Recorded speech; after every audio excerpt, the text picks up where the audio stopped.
pa lang tayo. Galing work. Ay, pagod.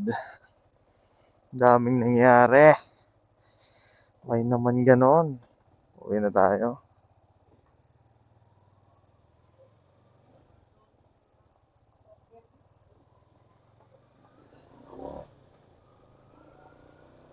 So yun, what's happening in the world? So, another parts, another night. What a boring night. Ang init, sobra.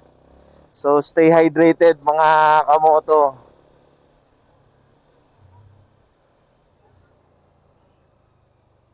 Recorded lahat, oh. Ang ganda ng view, oh. So, thank you. Lagi tayo magpapasalamat kay Lord. Meron man o wala dapat. Dahil nasa Kanya lahat. Alam niya lahat ang mangyayari sa atin.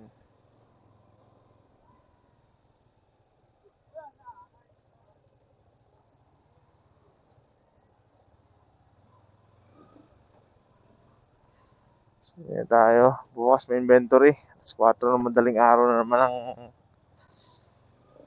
hapon na naman tayo. Pero okay lang yan. Ganun talaga. Buhay natin yan eh. So, overtake tayo. Overtake.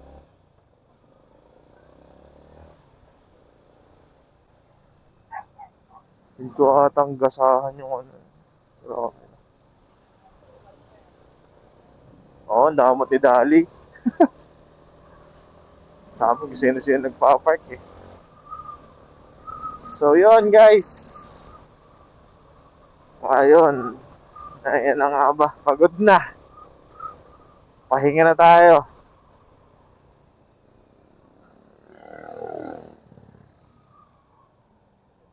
Ay, thank you po Lord.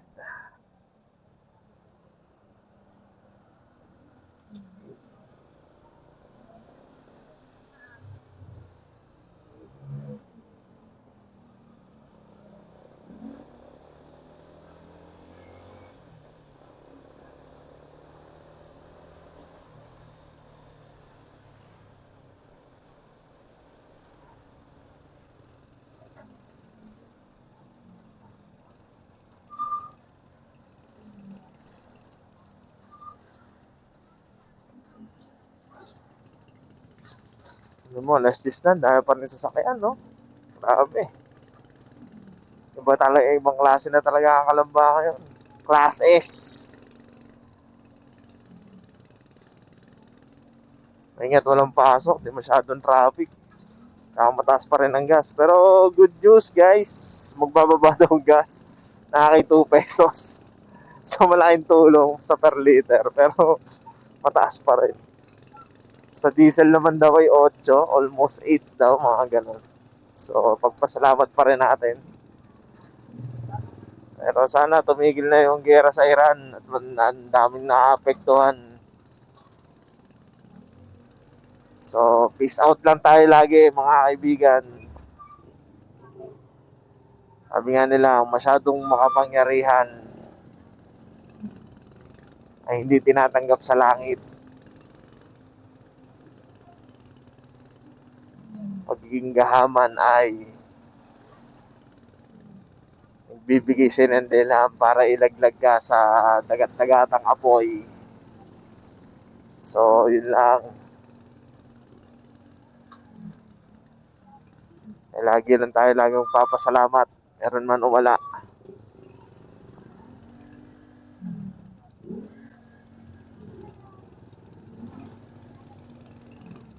So, kung nag-ride pala tayo sa Wednesday, ano, no?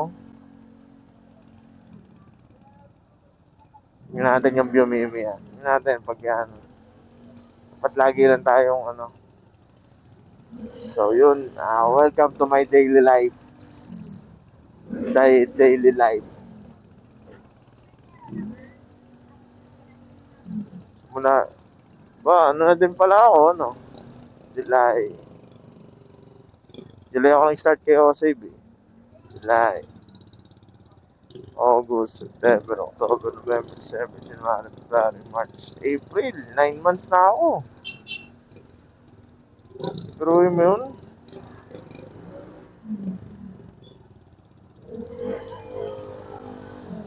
Okay, una ka na.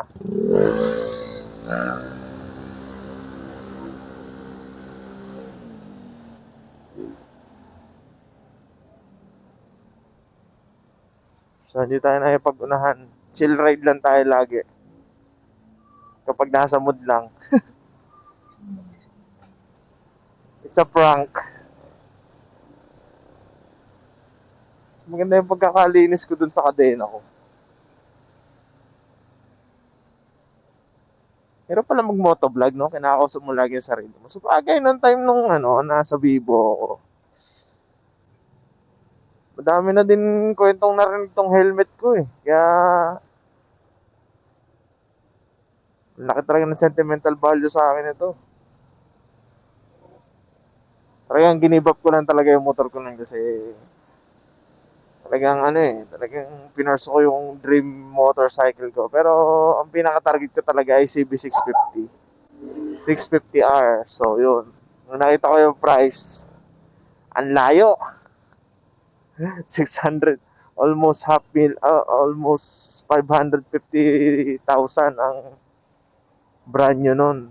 Sa second hand naman, may makukuha kang almost 400 plus. Loaded na. Pero ganun pa rin, almost half million pa rin. So, syempre, lahat yan, matutupad yan. Sipag lang. Sipag at tagala, tas dasal.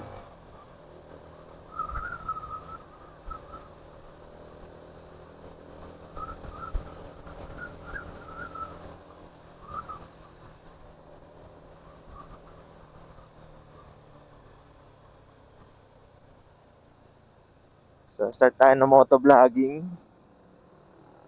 Grabe. Gas din pala maging vlogger. Pero okay lang. Mahalaga, masaya.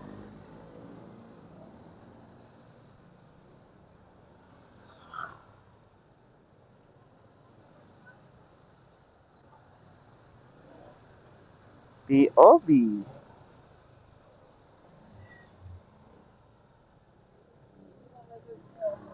So dito, pagka lagpas na ng 10 p.m., pwede ka nang mag two-way dito. Hanggang 4 a.m. Hanggang 4 to 5 a.m. ata. Tapos pagdating ng 5, one way na ulit. Every Friday, San Juan and San Jose is two-way. So, sa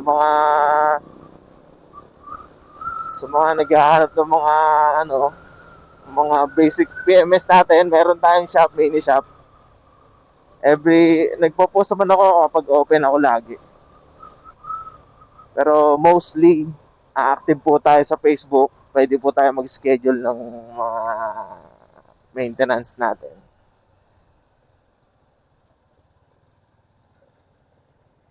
Hindi ko titigilan ng aking pangarap hanggat di ko naabot.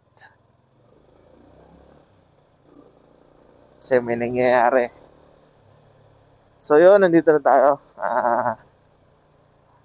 So pahinga na. Bukas na ulit. Peace out.